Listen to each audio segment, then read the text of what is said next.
All right, we're live here with Shelf Space, episode 26.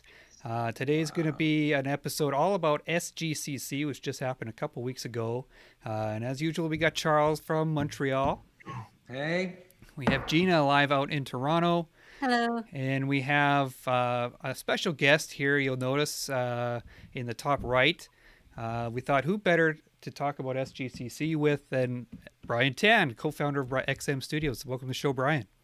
Hi guys, I'm keeping really, really still so that I'm not moving much in the video, as you can see. That's right. Bryan's having a little bit of technical difficulties with his camera, but his audio is fine. So if anyone has questions for Bryan throughout the show, just join into the live chat. So, welcome, Brian. Yes, oh my God, it's so good to see you guys again. I mean,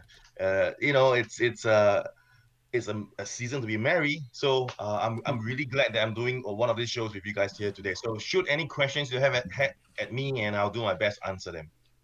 All sounds right. good. So we'll just jump right into the questions here. Gina wanted to lead things off, yeah, so go ahead. let's start with the 2019 conventions. You were almost at all of them. Your face was there, you were there. Let's start with this latest convention, the Singapore convention. Tell us your thoughts as a fan and as being as part of XM. We'll start with this latest convention. Sure. It's quite a unique one for me personally because it's probably the first con that I wasn't there 100% of the time. Because I had a little kind of a family issue. My little boy was sick. He was actually hospitalized, so I had to Wow. go back and forth. So I think I was only at the conventions maybe about 30% of the time. But having said that, this year's con is one of, I guess, I would say it's one of the more uh, bigger, larger, more review shows that XM has done before. I mean, there are several highlights. One of them, of course, is the secret project that we've been working on for the last 3 years. It's the Batcave project, or we call it the XM HQ, which means XM headquarters. And apart from revealing that project, there's also a notable kind of partnerships with other companies and brands. So there's Acme Studios, and we've shown their Hellboy, and also Mm-hmm. the Chinese kung fu kind of a series of characters, and also with LBS, the 1/3 scale, the 1/3 scale guys, they showed off their Magneto and Thor this time round. And apart from that, we also have a few kind of a new big size showstoppers. So there's of course Thanos with Lady Death, and from the Transformers side we have Grimlock, which is really humongous. So these are the few key, I guess, highlights of the show. I mean, these were the pieces that most people are talking about. Hmm. Yeah, we're definitely going Well, to hit on all of those throughout the show yeah. today. I thought that one of the good places to start is the Batcave. Now, I know Chris will remember when we were in Singapore a couple of years ago. That's when we first heard you talk about it. The Batcave concept. And maybe you can give us an opportunity here to revisit this concept. Where did it come about? Where are you going with it? When will it be available? Is there a price tag attached for the preliminary package? Yeah, sure. So I think it was it 3 years ago that we talked about it with you guys in Singapore, Oh or was my it two God! years Has ago? it been 3 years ago? It That was that two was years ago. 2017, 2 years Yeah. ago. Yeah. Okay, 2 years ago. Okay, so yeah, so 2 years ago when we talked about, we shared this with you guys, we Yeah. already were, I think, working on it for about 8 to 10 months already by then. Mm-hmm. So that's why we had, I think, sketches and some concept art to show you guys then. So the whole kind of the idea came about was about, I guess, 3 years back. If you think about it, XM is only 5 years old, but 3 years back, when we were about the second year into the business, we kind of um, felt that one of the key issues in the collecting community, or the feedback that people were talking about, is the lack of space, more so than even the lack of money. I think most of the time, the size or the amount of real estate space you have to display your collectibles becomes an increasingly big issue in today's context, especially when there's so many different products, so many different characters and scales coming out. And you know, especially collectors like us, we want to keep the boxes too because it helps us when we sell or when we move things around. So that's like double the space you actually need whenever you buy a piece. So with that in mind, we were thinking about, for example, if someone have to buy the entire Justice League, say 7 members, 6 members, and imagine if they were all 1/4 scale, the amount of space they needed to fit all into a display cabinet and also store the storage boxes. And we thought to ourselves, what if I we can can imagine that. somehow, Yep. yeah, you can, right? And we were thinking, what if there was a way that we could, keep the estate smaller, or rather what's the solution to the estate problem? And one of them was to reduce the size of the collectibles. And in this case, there was a trip we went to Europe, and we actually went to one of the miniature exhibitions where they had European train sets and the beautiful Christmas mountains and little villages. And I was blown away by how detailed and how immersive the whole experience felt. It felt like you were actually living inside that zone, and you could spend hours just looking at different details and going to different parts of that little miniature world. And I think that's when the kind of the idea struck us as, we've been working on characters as themselves, whether they're museum pose or dynamic pose, and there's only so much you can tell with bases before the bases just gets too large. And we thought, well, why not build a world, and we tried to define what does the world mean, because obviously we can't build the entire planet. And we came up with the idea of every superhero, they have their own headquarters, they have their own secret hideout in a way. There's Iron Man with his hall of armor, there's the X-Men and their Danger Mansion X and Danger Hmm. Room. So everyone has it. Superman has his Fortress of Solitude, and we thought, okay, maybe that's something we could play around. We will take these headquarters, these little worlds of these heroes, these characters, and then we can create multiple versions of the characters and their allies and their enemies, and they can all fit within one world. That should take up about 2 to 3 1/4 scale size. So now you can finally cram in the entire Justice League with Darkseid, and perhaps even half the Justice League members into this space where it is still full of details, it's still telling stories, and I guess as a plus, you get to play with it in a way you could move things around, change things around, and you could reenact your favorite scene from the favorite story arc. I think that whole part about being able to interact with the collectible was something that we felt was going to be unique, because most of the time we just set a statue up, put it in a display case, and then we kind of like just leave it there for, we don't really touch it except to dust it. Hmm. And so this one allows you to revisit the same collectible, change it, modify it, enhance it. So you kind of like you get more immersed in it. Um, So hold on, let me stop you there. So this is yeah, a type of product that you're going to be able to add pieces to it with time, right? So it's not like this is the Batcave package. That's all there is to it. Like you could add stuff. There's plan to add stuff to it, add exactly. pieces And to it.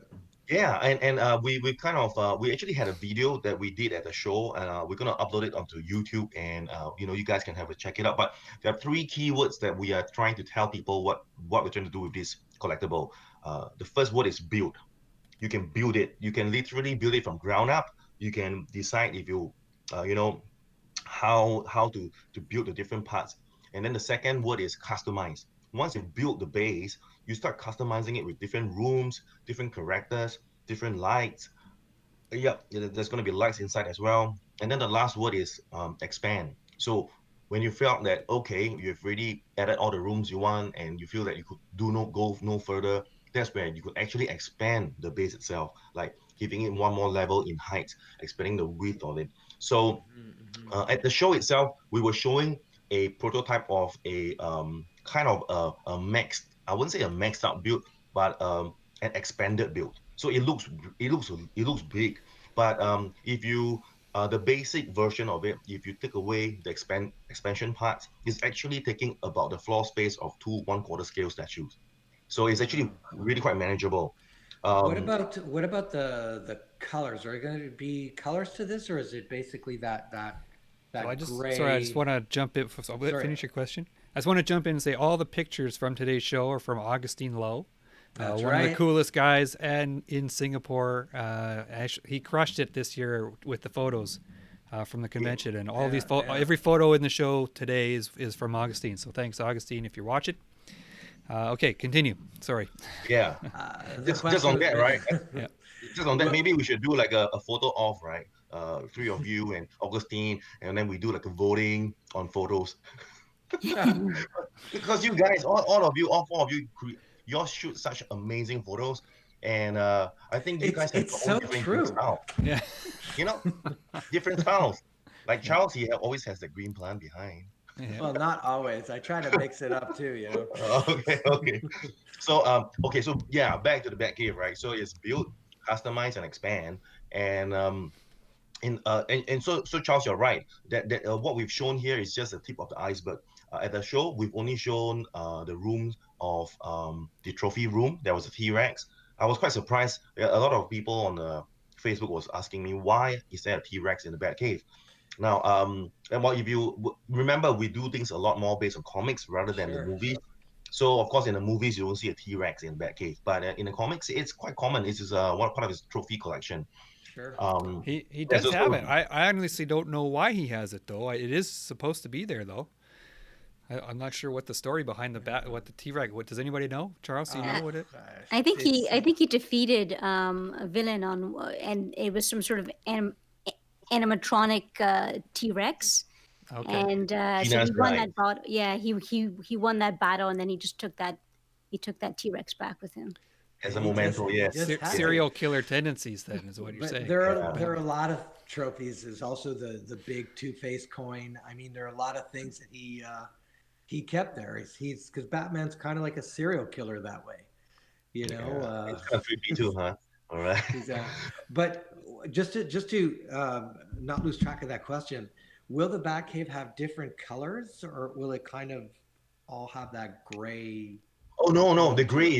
the gray is just a direct print out from a 3D printer, Okay. right? We we we didn't have time to print to kind of color the entire Batcave, so we decided to just show a proof of concept to let people know the idea, the concept behind it. But the final version will be fully colored in glorious Wow. air, airbrush and details. It's gonna look like those miniature train sets you see in those conventions and Oh exhibitions. wow. So I'm just going to jump in Yeah. here. Sorry, Brian. There's a Yep. few people commenting on the chat. Say hi to JW Statues. Hey W. Adam's here. He says he hopes your bad luck run is over, Over. Brian. Yeah. It's not Well, quite over, Adam, because his webcam is not working for the show. So people are asking why Brian's not moving. That's why he has no video feed, but we can hear him just fine. So if you have questions for Brian, throw them up on the chat, and we'll try and fit them in. yeah. So I have a question about the Batcave. So is it going to be in cold cast porcelain as well as just as similar to the quarter scale statues that you guys make? A good question. And we've actually had a list of mixed media materials that we're gonna be trying and engineer on it. So that definitely there will be some cold cast porcelain. There will be some poly resin on it. I think at the moment we're planning for the cave itself. We want it to be heavy and sturdy to hold the weight of all the rooms. So that will be more or less, I feel, in poly resin. Now, for the individual figurines themselves, because they're really small. So if we have like a Batman or even a Robin, which is half his size, now if we made it in poly resin and it was going to be moved around a lot, it's probably going to chip or break. So for that, Right. we might be using some more durable materials. It could be ABS or it could be PVC. Um, and then for the Batmobile, we could even incorporate die-cast elements to it. So it will be a mixed media of poly resin, PVC, and metal, where it makes sense, where it's meant for longevity and durability. Yeah. Okay. That's gonna Awesome. be a And lot of fun. yeah, so this was inspired by you guys sort of viewing those like miniatures sets before, or like miniature Christmas sets and things like that. So here's a question that I'm not sure you'd be able to answer, but that's sort of really general. But why do you think other licensed companies haven't done this before? Well, I think from a production perspective, right? If you notice, there's no mass market miniature, fully painted kind of a market right now. So if you talk about the miniature scenes, you have the of course the most popular one would be Warhammer. They've got lots of those miniature stuff. But if you look at how they do it, is that they sell it unpainted. You've got to buy Right. it and you got to paint it yourself. And also a lot of people collect those World War II figurines, and Sure. the miniature sets, and even yeah, those as well takes a long time for you to paint it, to set it up yourself, because from a production perspective, factories aren't able to replicate that. You require kind of a master painter level to be able to paint those details on such small pieces.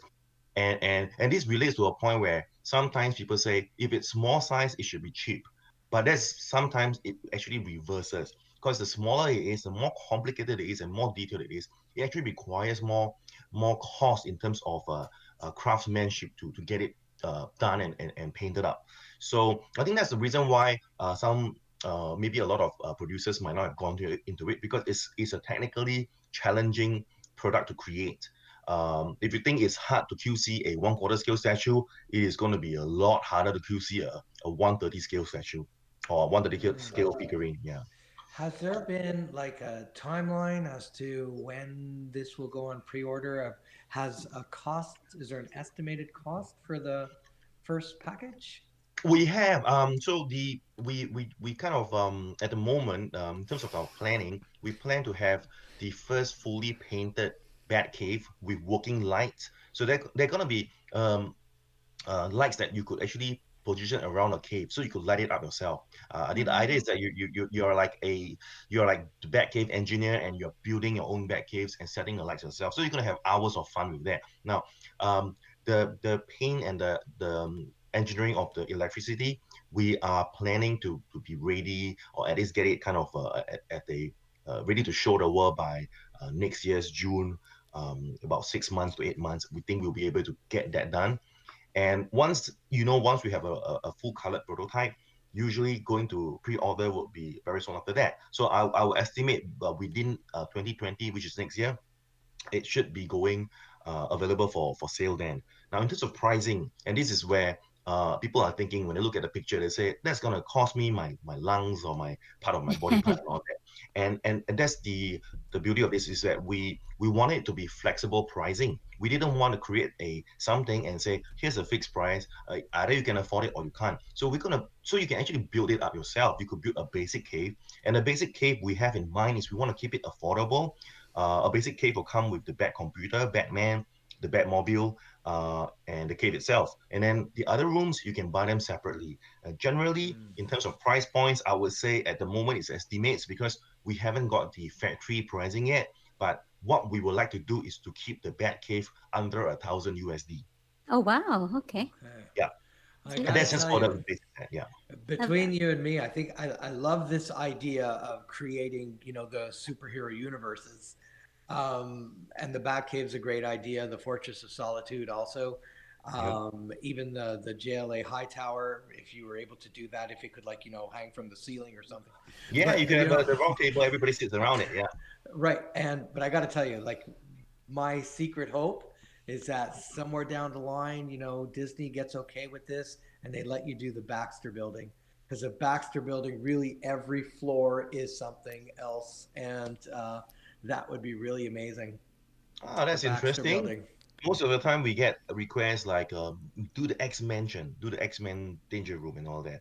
This is the first time I heard Baxter, but I think that's interesting concept. Well, yeah, because like I said, like they used to have it in the comic books where they used to kind of like unveil the building and you can see what's in every floor. So Mm. that could be very interesting. And of course, on the top, you can have like a mini Galactus. It's just What kind of about cool. Chris and Gina? I mean, in your minds, like I guess in the DC universe, the Batcave is one of the most iconic Absolutely. hideouts, right? Now, in the Marvel universe, what would you think is a really good hideout or a headquarter base? I think just what you said, the Xavier Mansion, is Mm. definitely up there for sure. That Chris, what that about you? that seems like the logical one. Maybe the Daily Bugle. Daily Bugle. Yeah, you There could have is if Spider-Man with all the Spider-Man villains yeah. kind of hanging around the building or something like Uh, that. how about something like Shield? Like Shield, they have where all the Avengers hanging out in the same. Yeah, sure. You mean like Avengers Tower, or another thing that could be interesting, but it would be complicated and not everybody's familiar with it. If you did Asgard, Asgard is also very interesting with the Rainbow Bridge and leading into the whole regal Asgard, and as beautiful as it looks, it Yeah. would. make for a very interesting visual if you had kind of like the Avengers Mansion, the Xavier's School for Gifted Youngsters, and the Baxter Building. I mean, you're literally building the Marvel universe, Yeah, and and it could make you for can see this is very where it interesting gets really visuals. fun, right? Because then you have you can apply this concept on almost any character, any universe, and build something around it, and it's fun that way. And yes, and so this Batcave is pretty much kind of like what I explained about the pricing, the cost. It'll be full colored. And I think the last thing I probably would say is that there's going to be a lot more rooms coming up. So already in plans, we have a bat boat submarine that will be Hmm. placed on the water portion of the bat cave. There's going to be a bat wing that's going to hang on the side of the wall. And they're all going to be coming with lights and everything. So when you off the lights and switch on the bat cave, it's going to make you feel like you're Bruce Wayne. Yes. That's amazing. I mean, just as a fan, just seeing it, just seeing the photos, because I had heard about this, sort of a while ago, but to see the photos now, and it just all makes sense. And which kind of tied into my to one of my questions I was asking you is can't imagine why no one else thought of this before. Like you guys hit it on the nail perfectly. It's like, oh, this is perfect. It fits that, it fits the collector's need. You know, Technically, there's one company that did it before us. That's okay. Lego. Lego did it before us. Yeah. And that's right. Hey, I That's had a right. Castle Grayskull when I was little. That's a long time Yeah. ago. Um, So I mean, we've all had these types of miniatures as toys and as kids, but to put yeah. it in a collector universe, in a obviously more upscale collector universe, I think is just a brilliant idea. And then seeing the photos, it just makes perfect sense. Can you also, I just really quickly elaborate on the Batman's computer, because I know you guys have some really creative ideas for the Batman computer. Are you still working on like what may be showing up on the screen? And Yeah, yeah. So And, one of the things and that do you we have and do you have like different screens that pop up, or is it just the one image? Okay, so the general concept is that it will be mixed material and it will have electricity components. So one of the things that we are still trying to work out in engineering is to how to make it really kind of put a smile on your faces. So for example, if you have a Batmobile and you place the Batmobile onto the platform will pass on an electric current into the car itself, and the headlights and the interior will light up by itself.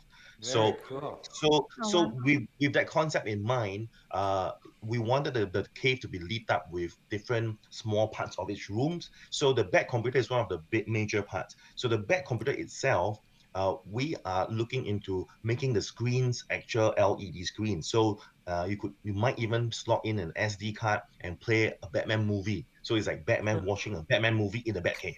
So you could play any movie you wanted though, right? You Anything that fit could, on the SD or you could card. or Uh-huh. we could, Okay. or an idea was we could kind of preload it with some kind of Joker kind of laughing at him or some riddler clue. So it all adds to the whole field itself. And as you can see, this allows you to create different story arcs. So the first one we have is just Batman on a chair, just kind of like brooding on what he's gonna do, right? Depending on what's be shown on the screen. But we're gonna launch other Batmans. It could be Batman injured, Bruce Wayne. He's being operated on by Alfred. Is in the infirmary. So all these different rooms and different character and different kind of story you could bring it along. You could have Nightwing and Robin visiting, and even that infamous scene where Nightwing had a fallout with Batman and they are like punching each other. Those can all be created and sold separately as a different scene. So all collectors could potentially display, unlimited possibilities of this whole setup. Um, It would also be a great idea as you're talking about different scenes. Have you ever seen that Alex Ross image where he's not wearing his costume? It's just like the waist down, and he's looking at his back through the mirror, and it's all scarred. And there's Alfred Alfred, yes. holding his costume. Have you seen that Alex Ross image? Yes, yes, and that is one of the what we meant by it doesn't always have to be Batman doing some kung fu punching someone or what. We could show these sides. These are I think these are the deeper kind of more emotional sides that a lot of collectors appreciate. And having this world allow us to build all these different scenes and they will cost lesser than a full size 1/4 scale statue. So now you can have a lot more stories, a lot more world, and you could interact with it. And I think that kinds of keep it all within the same display space, so you don't have to expand too much. And so we hope that our hope is that one day, instead of just seeing a shelf full of 1/4 scale statues, for example, you might be seeing different worlds. You might be Right. seeing on level one, there's a Right. Batcave. Level two, there's an Arkham Asylum. Level three, there's a Fortress Solitude. And then within each world, you are buying different collectibles and forming your own little universe. So I think that's going to be one of the key vision we have. That's Great amazing. stuff. Just to throw a really quick curveball though, you know what would be a really huge market for this as well would be the Harry Potter world. I think that would be Oh, huge for this. yeah. No, you know what got us really excited was that it's what we define, we're actually thinking of this as a platform.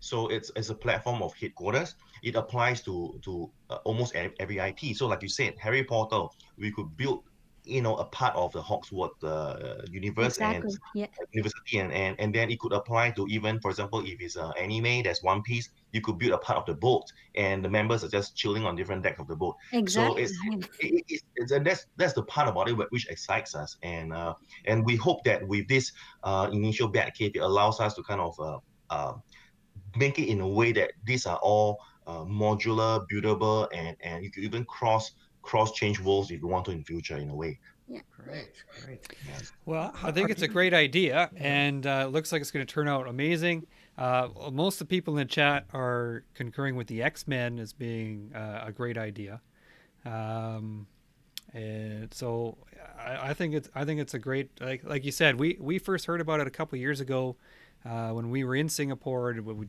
couldn't quite visualize it, and I think you guys are hitting this one out of the park. We actually tried to get you to talk about it in one of our earlier chats, but we didn't get away with Yeah. it. Yeah. Well, thanks, guys. Yeah. It's been fun working on this one. Yeah. Yeah, I am sensing a lot of excitement from people about it. Just a lot of people talking about different ideas in the chat here. Anyways, I think we're going to move on to the Marvel side of the show. Hmm. We're kind of separated the show into, or by license. So one of the big reveals from the show, I think that caught a lot of people's eyes, was Thanos and Lady Death. So Hmm. I'm gonna cycle through pictures here from the Mhm. show. Again, these are all from Augustine. Did a great job. So, Charles, I Fabulous think you had a few pictures. questions about Thanos. Uh, Yeah, just some questions that we're hearing being fielded out there by some of the fans. Okay, so there's like a regular version, max to 999, and then there's like a second version, kind of an exclusive where there are more parts to it. So how did this come about? Because XM is not really known for making what looks like exclusives, but looks like an exclusive. So how did that come about? Well, okay. It's quite a complicated topic, but let me see how I can try to break it down into simpler forms, right? So, well, it is true. Well, XM started, I think, in the second year of business. We already have been releasing what we call XM exclusives. So, for example, it would be Ghost Rider is XM exclusive. Um, Cable is XM exclusive. Even the recent Dark Phoenix is an XM exclusive. Now that started off in terms of exclusive. There are many ways to define it. So that's one form of exclusive. The second one we did was for conventions. So we call it the XM, or rather the conventions exclusives. So they all have a different kind of a business part to play. So for the XM exclusives, the reason is because when we manufacture products and we sell it predominantly through our wholesalers and our distributors, um, where there's going to be a wholesale margins that we give to the wholesalers to make.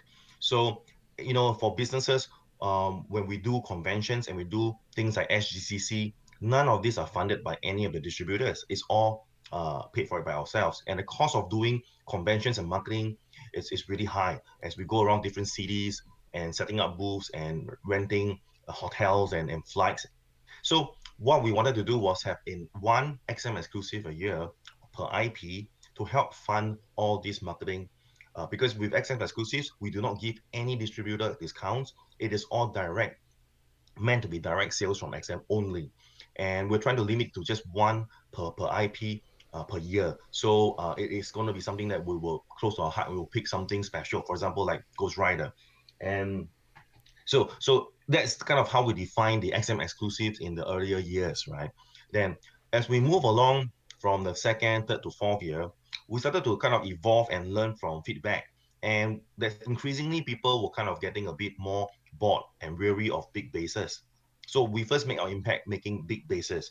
And after that, people were saying, the bases are too big, it's going to be too heavy to ship, and there's not enough space to display all these bases. We want you to focus on more characters, more on the character itself. And I think it became a point in time we realized that we had to change and evolve to fit the market conditions. And one of the things we did was, if someone didn't like a big base, what if we could do a version B which doesn't have that big base? A good example will be Cyclops. So Cyclops, it's not about the base, but he has two Extra poses. torso. Yeah. Yeah, two torsos. He could either be shooting forward, more of his more standard pose, or there's one more of a rage pose where he's kind of looking into the sky. Now, from a business perspective, if I were to force these two torsos to be packed, then it has to be priced with these two torsos. And regardless of whether you are only displaying one of the either, you have to pay for two. Now, we thought about why not give option to collectors where we split up a version B where there's only one torso, the more standard ones, so people can choose, and that's going to be the cheaper option because it's minus one torso. So the whole idea of splitting things up into packages and options is really more because we want to be sensitive to the affordability and also the display size of collectors. Now, some people may say, hey, but that's like saying you're going to do 999 edition size of Cyclops A and 999 edition size of Cyclops B. So you're in fact doing 2000 edition sizes. I mean, well, that could be true, but let's look at the facts. Now, I've just got this number yesterday from Alexa, and let's Say hi see. to Alexa for us tomorrow or later So today. yeah, so for example, right? Yep. So the Cyclops final ES has come in, and remember, this is all made to order, right? Yep. Now, people will say, "Oh, you're gonna make 2,000 pieces of Cyclops," but is that in effect true? Now, Cyclops version A, our ES is gonna be 140. Wow. What? Cyclops Ver- version B, Cyclops B will be 750. so which So, one's both? B? well, I got a bit confused with A and B. I need to check right now. Okay. I'm guessing B is the one that has both. I would imagine more people bought that, but I would think so as well. But yeah. So you're still less than 999 total, is what you're saying. yeah, it's still Yeah. lesser, right? But you Yeah. see, but you is lesser, but you are giving people options now. There's gonna be 140 people who are happy to just pay for only one torso, and that is the whole point. Obviously, there could also be a chance that there's more than 140 people who want to buy, and the whole number goes above 999. But you know, I'm very interested to see how the fan base is going to respond to that. That version A with lesser pieces as an edition size of 140. I'm very curious to see how they're going to respond to that in terms of, oh my God, it's super rare. And now I got to have it. It could be, but you it could be know, the reverse, though. We're not you know, sure. yeah. Could So yeah, be. it could be. It It could be could be the the reverse, reverse. which I'm guessing it's the reverse. I mean, I could be wrong. I don't know, but So I would yeah, I would guess that the more expensive version they would limit um that ES. I'll tell you, Gina, why it can go either way. Uh huh. Um, sometimes they do second printings of comics, third printings of comics. Yeah. For the longest time, second printings and third printings were dismissed. They were considered like copies, right? And nowadays, these second and third printings, because they have much more limited runs, they're actually worth more than the original.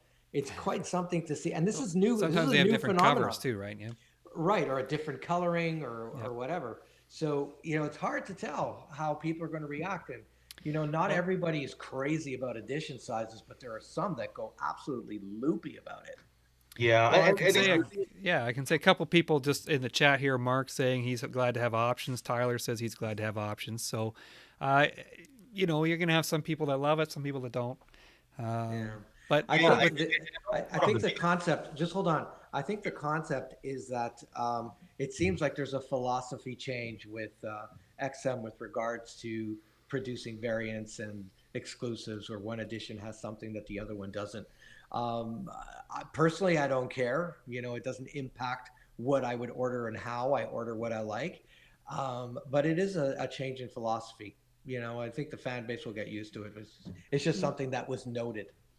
Yeah, So and I think what I wanted to say was that it's uh, the story of how it evolved, the way we've changed, is actually in response to how the market has changed, right? And it's not something that we are just trying to force upon people without any kind of thinking behind. And I think some people are seeing it the other way. So one of the examples I brought out Cyclops was this, right? So of course, the people who are really worried about ES, the first thing they'll think is, so you are going to make 2,000 pieces of Cyclops.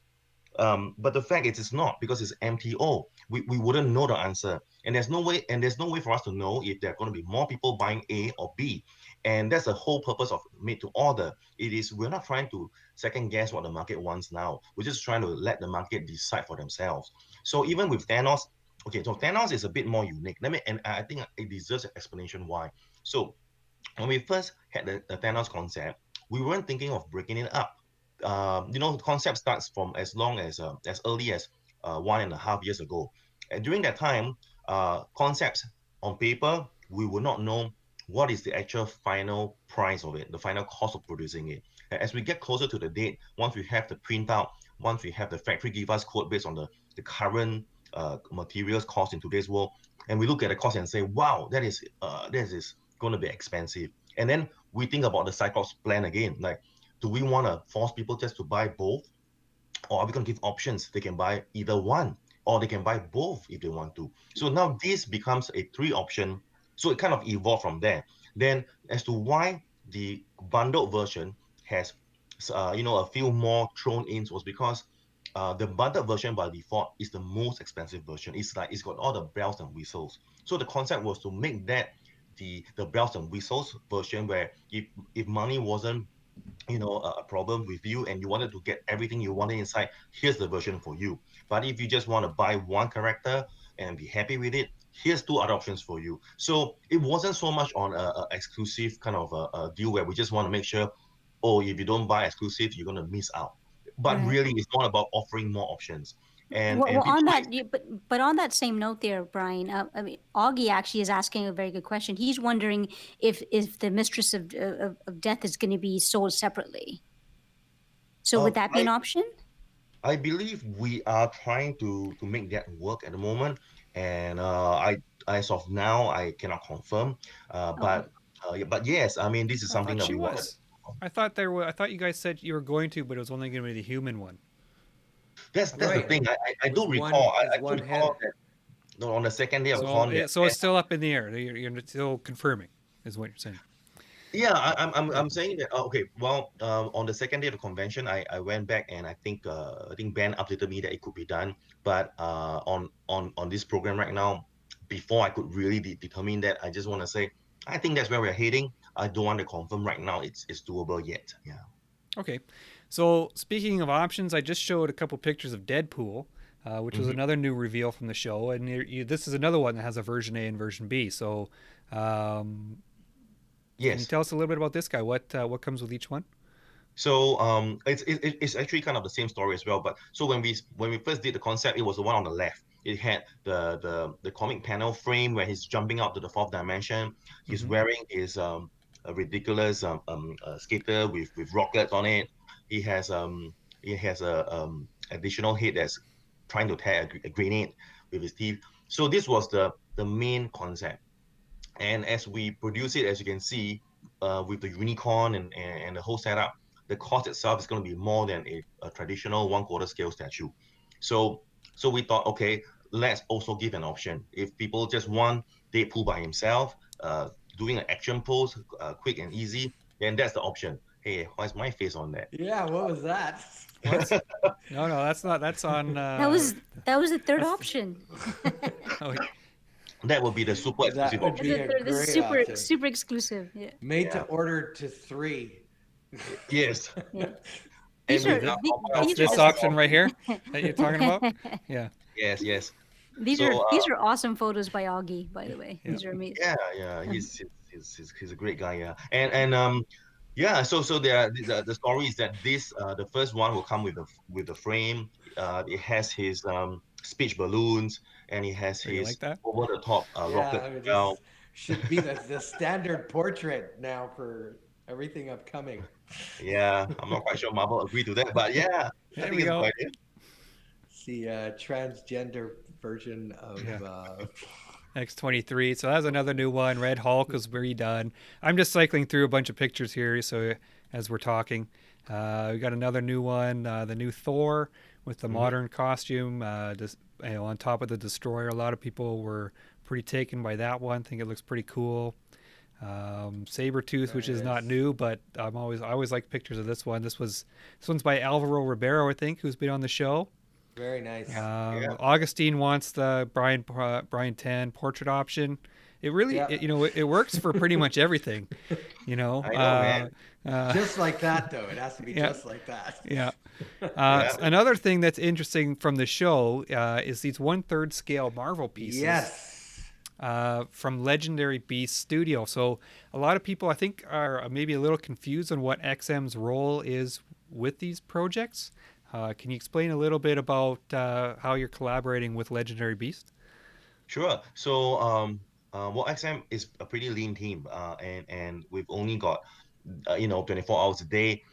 So when we have a series of license in different scales, we can't do them all. So we look for partners, and Legendary Beast Studios is one of the partners that we found, and we felt that they've got good design art sense and everything. So in the 1/3 scale range, the designs, the concepts are all actually by LBS, Legendary Beast Studios.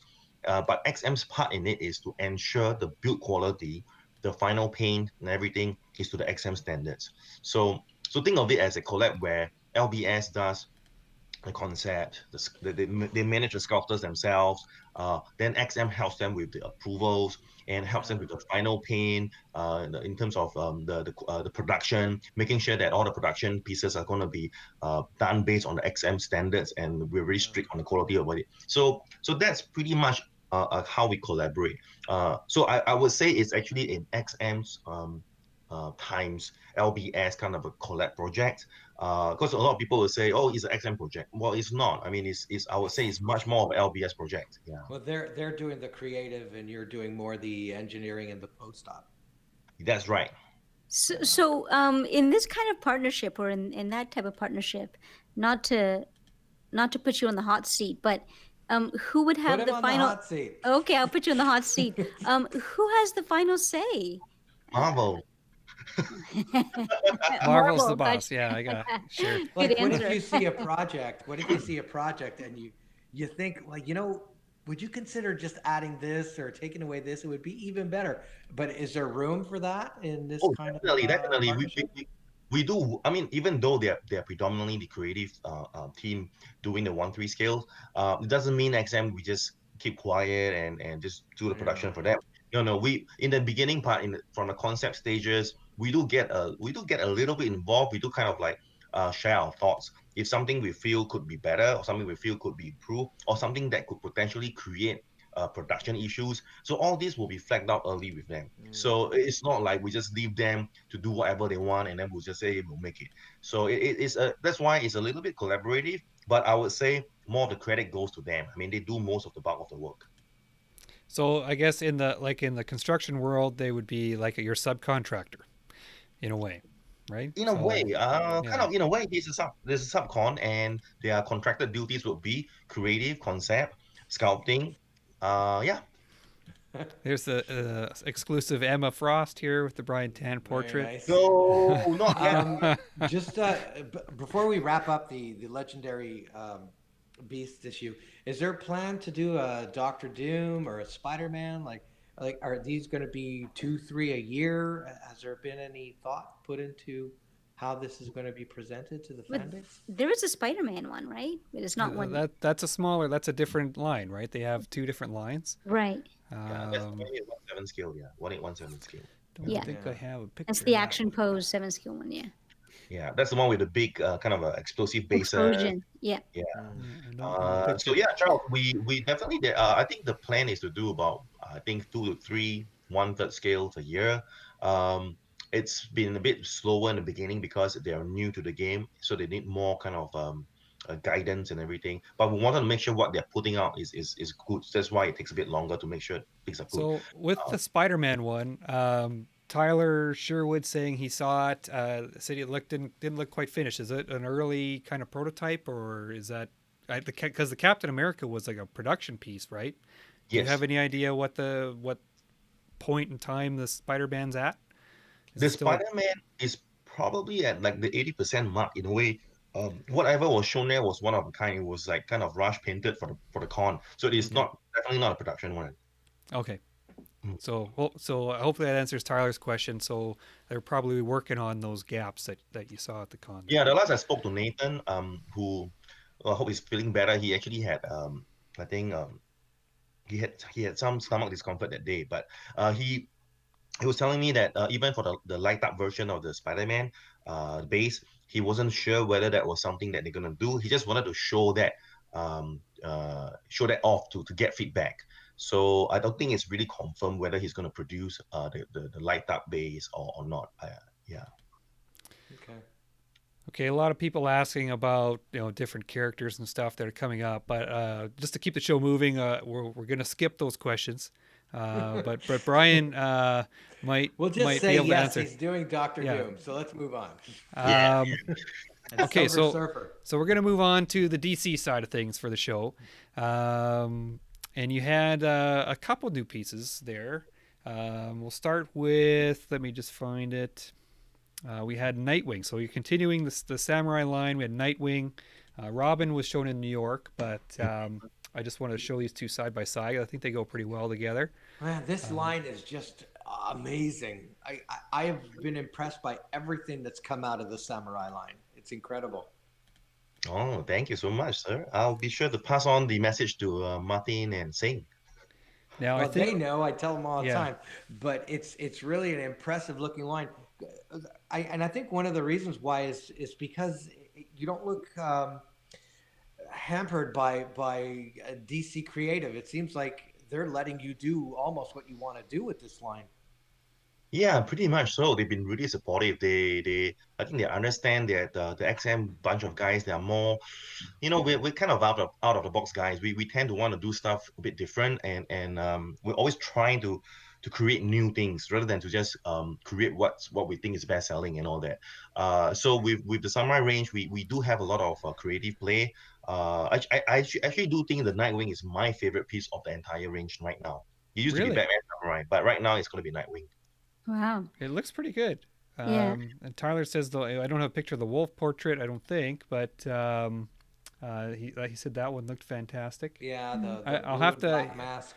I take it back, Augie. Your pics suck. You don't have a wolf portrait picture. I I mean, what's think he going on here? does. Yeah, Yeah. I does he? think I he don't. I don't have does. it. I don't have it in this folder here. I Um, downloaded Yeah, it but we'll just recently. say anyway, Augie, you Yeah, suck. yeah, But Augie. it's yeah, it's definitely my favorite line from XM. I mean, and you know what's really interesting is if you ask different collectors what's their favorite statue from this samurai line, you would get different answers, that's and true. that shows the strength of the line. Like where the line is not dominated by just one particular statue. They're all strong for all different Well, reasons. I mean, I love the original Batman, but then I love the Poison Ivy, and I think that's that's my has favorite.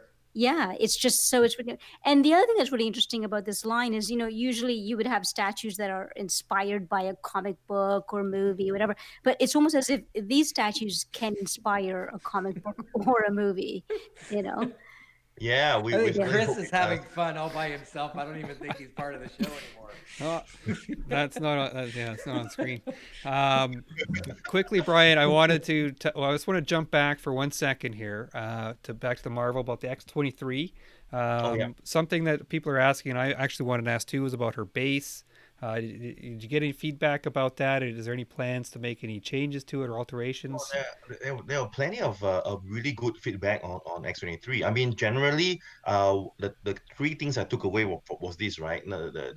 On the good side, it seems people like the unmasked head a lot. They feel that unmasked portrait is really beautiful.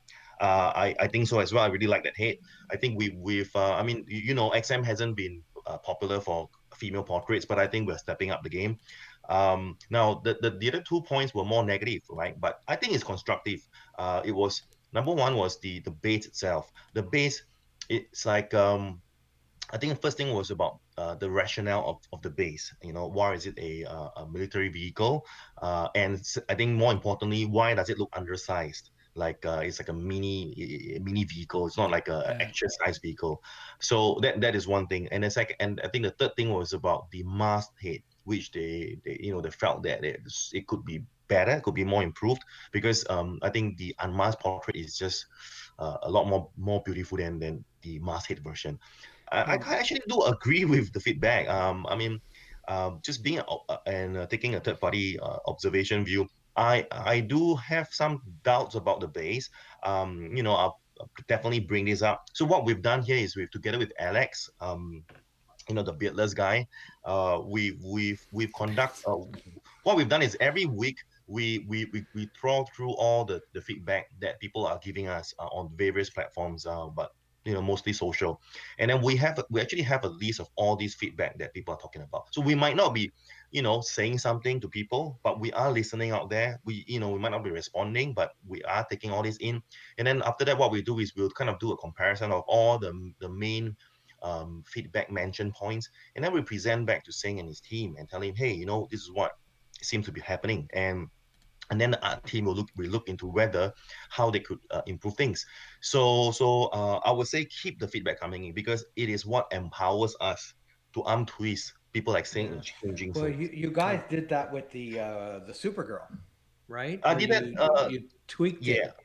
Yeah, we did that with in fact, we did it with a lot of pieces. So Supergirl, Megatron, Deathstroke's a must hate. So we if I just walked into the office and say, hey, let's change it, then it becomes a you versus me kind of thing. But if I have all this ammo to say, well, I've got all this feedback and everything, just read it yourself. It helps. It really helps to convince them. Yeah. Yeah, my comment was going to be about the Jeep too as well. It looks a little small, but that's one of those things. If you did a 1/4 scale Jeep, I mean that would be a gigantic base. So it's kind of what do you do?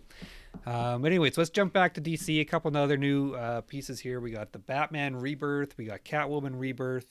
These are kind of meant to be companion pieces. Is that right? Yes, there are. The both designs are based on rebirth costumes, so they're meant to kind of like play side by side because they have kind of almost matching base in a way. So of course, Batman has the Joker, kind of a theme on the base on the Gotham rooftop, and the Catwoman has pretty much kind of a similar motif. And if you were to line them up side by side, they actually display quite well together, like the bat and the cat. Okay, cool. Yeah, I quite like this Batman.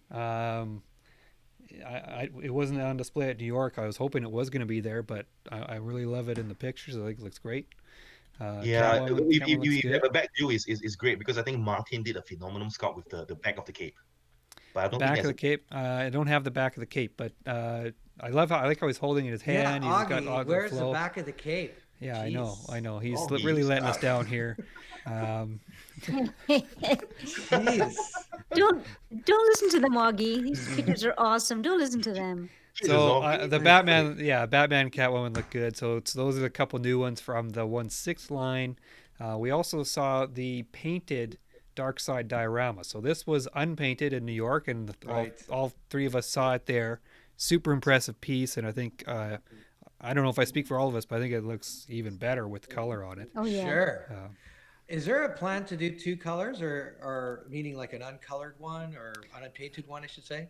Oh, uh, there are two colors. I mean the bronze finish version Right. and the full color version. Yeah. So it's a yeah, bit so similar to Sanity where we had the smoke version and then we have the full color version. yeah, so this is the full bronze version on screen here right now. So Yeah. you can get that as one option or the full color version. Um, I think I prefer the full color. That looks really good. Yeah. Um, but really cool. I'm just showing close-ups of each character here. Here you got Batman with the cyber, or was it parademon gun, right? Yeah. It's a It parademon is. rifle he got. Yeah. Aquaman I've looks got great. kind of a funny story here, right? So in New York Comic Con, uh, I think people thought that the parademon, because it was unpainted, so people thought the parademon on the floor, on the ground, was actually Cyborg. And they were Oh, like saying, why are you dissing Cyborg? Why is he the only one that's like fallen? All the other heroes are having a good he's time. clearly So the now you weakest of the see it's team. actually not Cyborg, it's the parademon. Yes.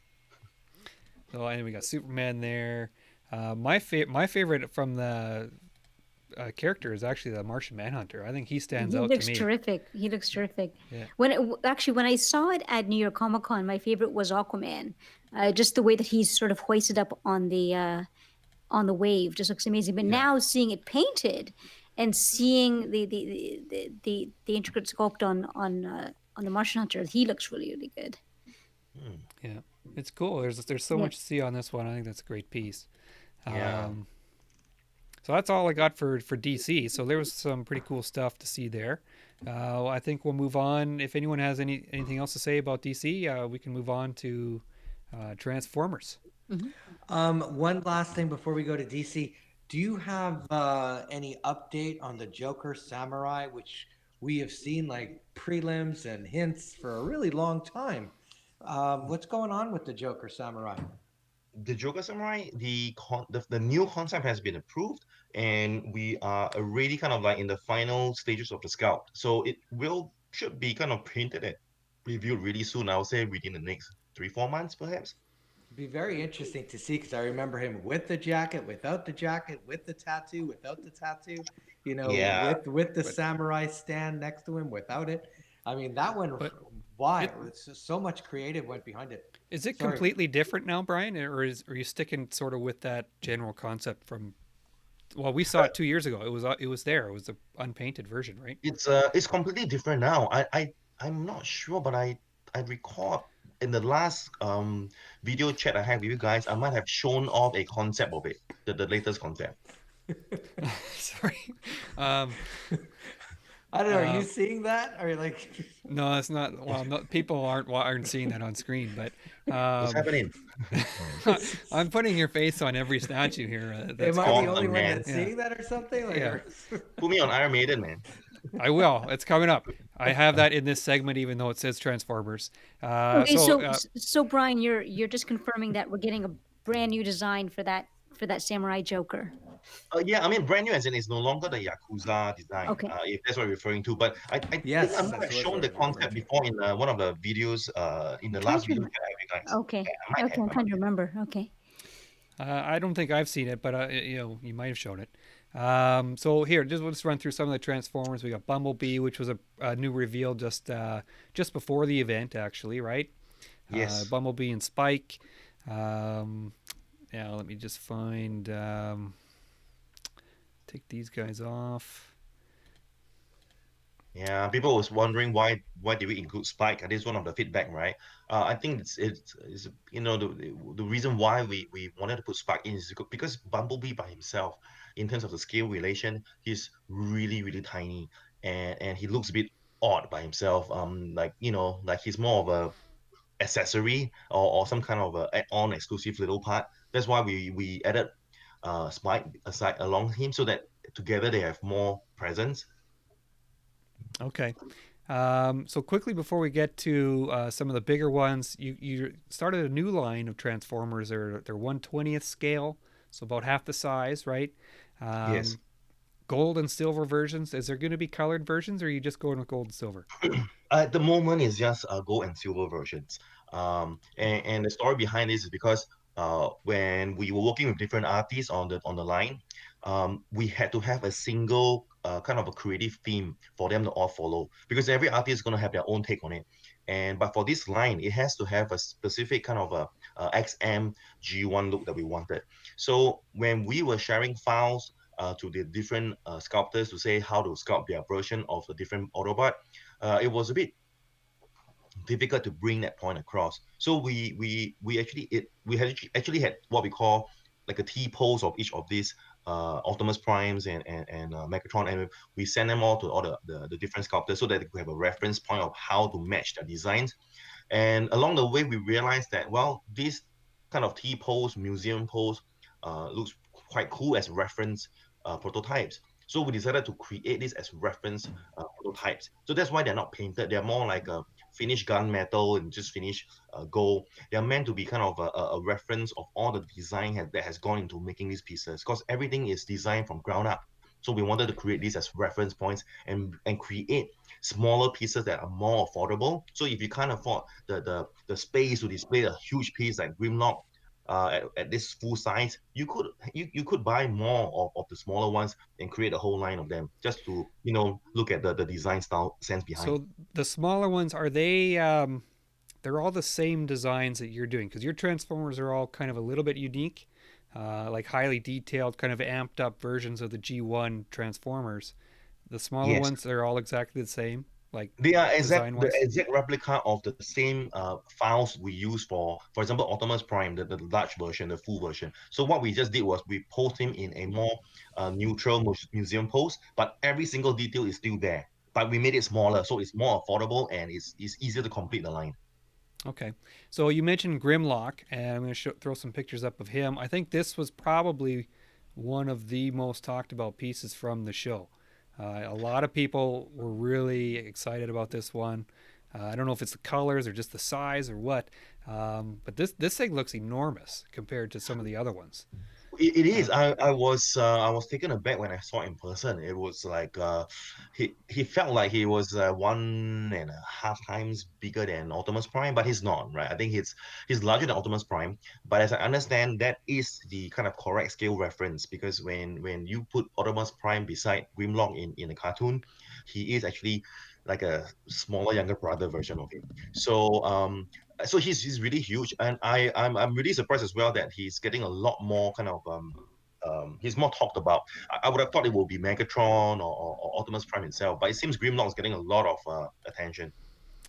yeah, and I don't think I have a picture of Soundwave, but that was the other one that Yeah, that was one got a lot revealed. of yeah, that one got a Um, lot of buzz and and you mentioned at the show that that one was misprinted. It was smaller than it should have been. Yeah. It was we were rushing for the print for the con. I think the printer kind of set it to the wrong settings and printed smaller scale than was intended. It is actually going to be much bigger than that. Yeah. Okay, so any people are asking here, any ETA for when the newer version will be shown? Well, we haven't had a date yet. Reason because we don't just want to randomly take a photo of it and show. We would like it to be shown at a convention. Hmm. So now we're working with different distributors in different countries to see where it could be shown. We don't have the timings yet, but definitely within next year it will be out there to be shown. Yeah. Okay, so within the next year, so that's good. Will you be attending any of these cons next year? Well, That depends if you're inviting me. If they're well, inviting you. we'll get to that next topic. I had a couple more to show here. Quickly, for the DC segment, I didn't show the Mira and the Jessica Cruz. Those were also a couple of new ones. Yeah. People really like that you're sort of branching out into the B and C characters. I would One call them the guy's supporting characters. Yeah. Yeah, so I would Yeah, say that's continue with the that. that's That's nice with that. You can do that with that line. Um, here's another statue. It's not a transformer, but I wanted to show it because it was this is updated. beautiful. This is the painted version of Eddie, the Iron Maiden Book of Souls statue. Yes. Um, explain Stealth again. This is Prime. a similar situation to LBS where you're working with divine statues on this one. It is similar, but quite a different model as well. So for divine statues, they are based in Europe. They're actually kind of founded by our Europe partner and distributor, and he wanted to create more of, I think, musical legends, pop culture, and all that. And you know, he came to us and say he thought that this would be a really cool IP. So he basically wanted XM to help him front by getting the IP on his behalf. And basically, we do the design, the sculpt, and the finishing. So we do, I would say, probably like 90% of the work. And a divine, they do sales, distribution, and also kind of the finance part of it. So that's the collab version. So it's a little bit more different than LBS.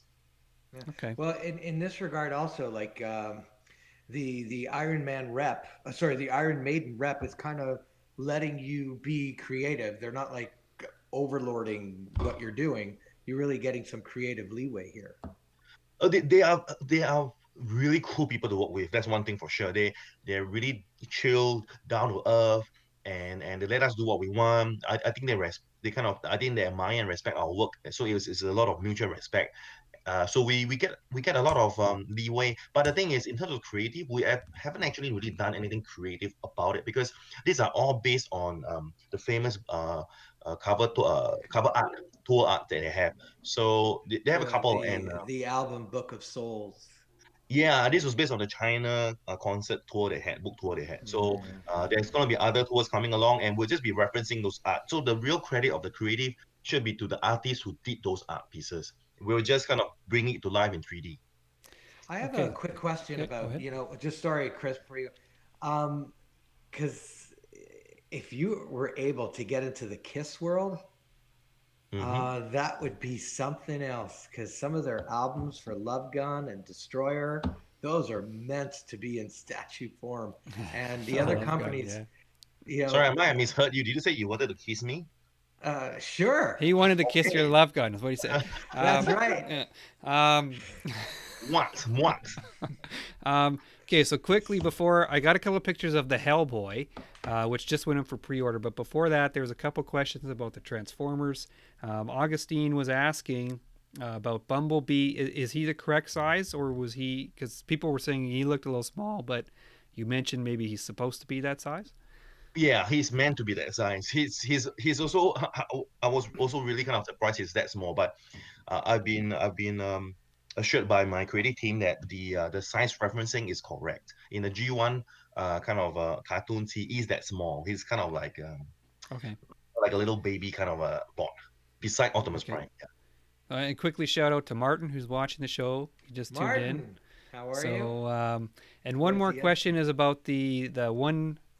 Um, sorry, sorry. Lockdown's asking about the. Is there going to be an A and B version for Grimlock, or the 1/10 line? Like, are there switch outs for Grimlock? At the moment, there's no plans for any A and B. They would be like the rest of the other bots. So for example, for Starscream, we threw in a cape and a crown version Hmm. at the end. So I don't think we'll be doing an A and B. There's probably no need for that. Because the little add-ons are not something that we will just keep it aside for what we call an exclusive version. I think it has to be a major difference before we call it like a different option. Yeah. Yeah, the Transformers really are kind of a deluxe line almost. You kind of have to have the whole package, I think, in my opinion, anyways. Um, so quickly, I'm going to show the Hellboy. This is from Acme Studio. Um, what can Hmm. you tell Those us about are this? Is this again both very similar to nice. LBS? Your This would be no, this would be very different from LBS actually, and even from okay? Divine Studios. It's kind of like a reverse of Divine Studios. So Amy Studios, they did the entire work themselves. They did the contracts with the licensors, the sculpt, the concept, the paint. They did everything themselves. What XM is doing is more of a distribution partner. Okay. And I guess in a way, because we're quite close with them, so when it comes to production, sometimes we do give each other a bit of help and pointers, but nothing major. I would say this is pretty much their product, and XM is more helping them to push and sell and bring it to collectors worldwide. That's really something. Like, this year has been a shift in this regard where you're not only producer, you're now distributing. It's like three companies that we spoke about today, that you're Um, helping distribute. There's also yep. Good Smiles in there too with the ninja Batman ninja, right? Yeah, and that was more of a production partner, and Hmm. I would say a minor distribution partner, because they do most of the main distribution themselves. So these models are all different, and yeah, in general, we are really open to just working with different brands and helping each other out, because the market is small. Hmm. Excellent. So I don't have anything more for Transformers. Gina, Charles, anything more for No, Transformers? but I do have another question before we go to the future part. Is that where you were going? Yep. Okay, Okay, go ahead. one last question, Brian. Is there any plan to do bronze, like actual real bronze statues of earlier releases? Is there some thought in that, or is that not finalized in any way? There's been internal debates on that. I mean, internally, they're talking about it. Um, I'm personally, I'm not a fan of that. But then again, it's something that collectively the XM team will have to discuss. So that is nowhere near any finalization right now. But yes, we are thinking about it. We are talking about it. Well, I just one thought on that, that if you're going to do bronze statues, like you've seen the Spider-Man bronze, it's a beautiful piece, but I'm generally a much bigger fan of doing an original design as opposed to a bronze of an earlier release design. That's just my Absolutely, thought. I'm with you on that. I mean, I'm not a fan of re-releasing stuff. I feel that that is not um I think if we are taking the time to create something new, it's might as well be new in everything, not just material, but the concept, the pose, and everything. If we were to reuse stuff, it should be done right up front, where we've already kind of, like Justice League versus Darkseid, Hmm. we show the full color and the bronze version at the same time. I don't think we want to like, oh, we sell out the color version and then throw something into the kicker and say, oh, now we have actually also got the bronze version, because the option should be laid out upfront for people to choose. And that's what I believed in. So obviously internally we have to go through a few of this. There's a lot of shouting and tables being thrown around, but you don't get to see that here. Yeah, but nothing's been finalized yet. I, Well, d- I do love the idea of a bronze statue there. They're beautiful looking pieces.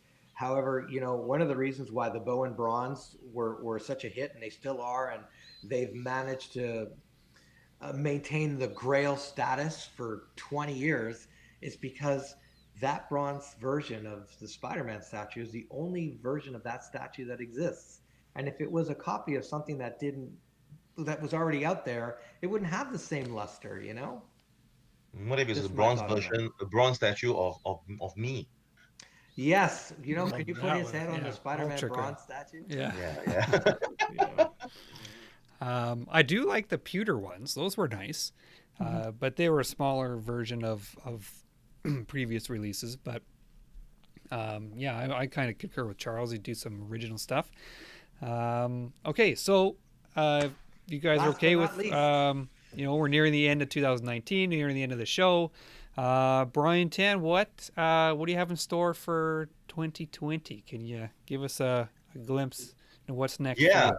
yeah, and so I don't, well, it might be news to some people, but yeah, I mean, but it's been floating around. So I I'm at the end of this year, I'm actually kind of leaving XM from a operational role perspective. So I'm taking a step back. I'm gonna do a bit of chilling and relaxing and playing on my video games and stuff that I've been missed out on doing. Spend more time with the family. that's So, right. so I'm taking a kind of a break from the XM operational stuff.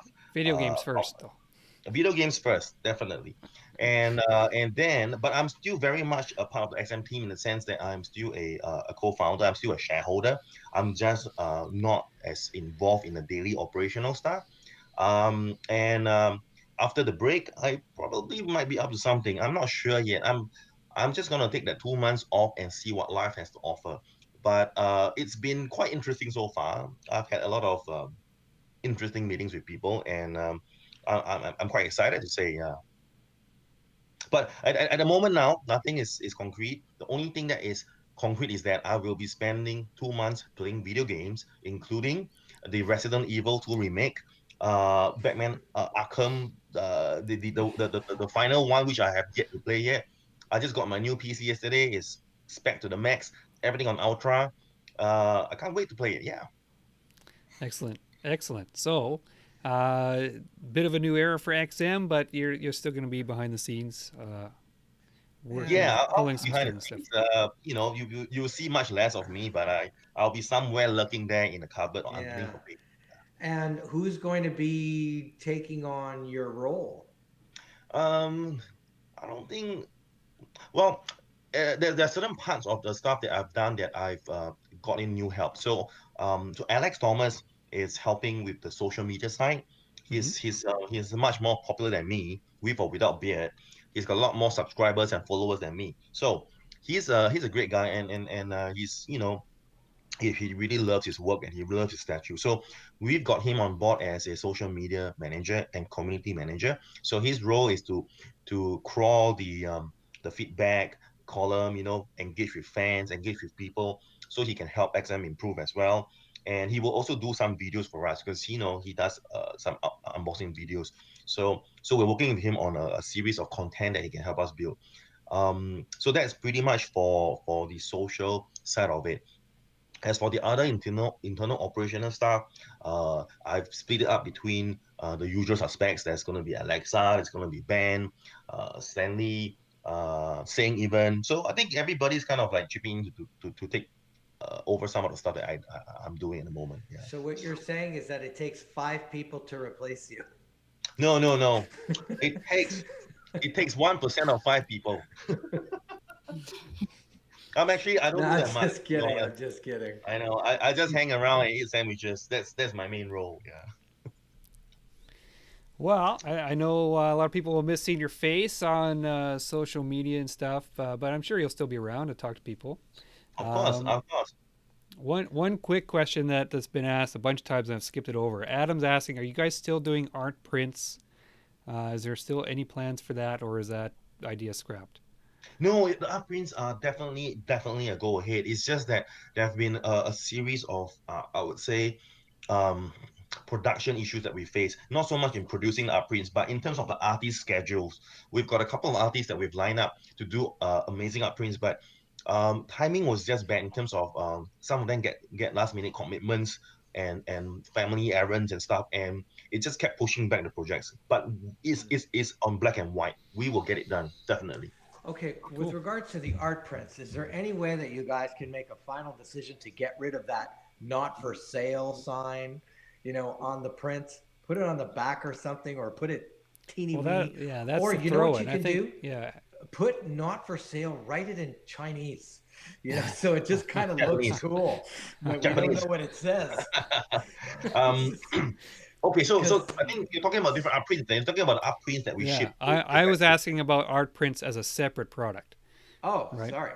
Yeah, Yeah, I yeah. think because there What was am I plans talking for that, about? right? Yes, there are plans for that. And Yeah. we're working with a few really cool artists to get stuff done. Because again, we try to come up with that stuff that's new, that's not on the market. So we're trying to find a way to create new sort of upprints. And yeah, it's taking a while, but we're definitely doing it. And you guys are sticking to the plan of doing plaques too with the new releases? With the metal plaques, yes. Yeah.